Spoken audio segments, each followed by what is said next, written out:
Howl for Carl Solomon. I saw the best minds of my generation destroyed by madness, starving, hysterical, naked, dragging themselves through the Negro streets at dawn looking for an angry fix. Angel-headed hipsters burning for the ancient heavenly connection to the starry dynamo and the machinery of night, who, poverty and tatters and hollow-eyed and high, sat up smoking in the supernatural darkness of cold water flats, floating across the tops of cities, contemplating jazz, who bared their brains to heaven under the L and saw Mohammedan angels staggering on tenement roofs, illuminated, who passed through universities with radiant, cool eyes, hallucinating Arkansas and Blake light tragedy among the scholars of war, who were expelled from the academies for crazy and publishing obscene odes on the windows of the skull, who cowered in unshaven rooms in underwear, burning their money in wastebaskets and listening to the terror through the wall, who got busted in their pubic beards returning through Laredo with a belt of marijuana for New York,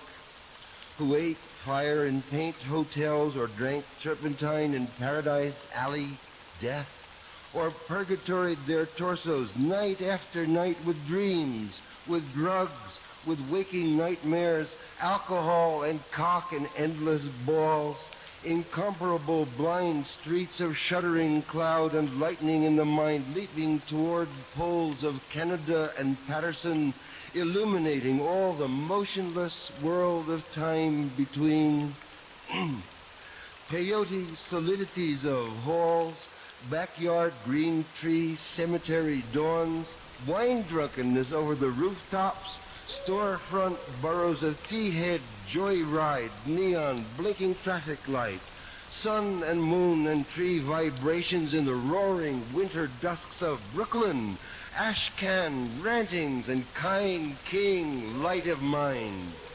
who chained themselves to subways for the endless ride from Battery to Holy Bronx on Benzedrine, until the noise of wheels and children brought them down, shuddering, mouth-racked and battered, bleak of brain, all drained of brilliance in the drear light of zoo,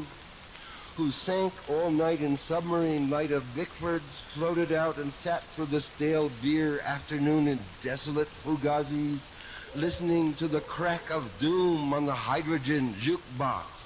who talked continuously 70 hours from park to pad to bar to Bellevue to museum to the Brooklyn Bridge, a lost battalion of platonic conversationalists jumping down the stoops, off fire escapes, off window sills, off Empire State, out of the moon, yakety-yakking, screaming, vomiting, whispering facts and memories and anecdotes and eyeball kicks and shocks of hospitals and jails and wars, whole intellects disgorged in total recall for 7 days and nights with brilliant eyes, meet for the synagogue cast on the pavement, who vanished into nowhere, Zen, New Jersey, leaving a trail of ambiguous picture postcards of Atlantic City Hall, suffering eastern sweats and Tangerian bone grindings and migraines of China under junk withdrawal in Newark's bleak furnished room, who wandered around and around at midnight in the railroad yard, wondering where to go, and went, leaving no broken heart,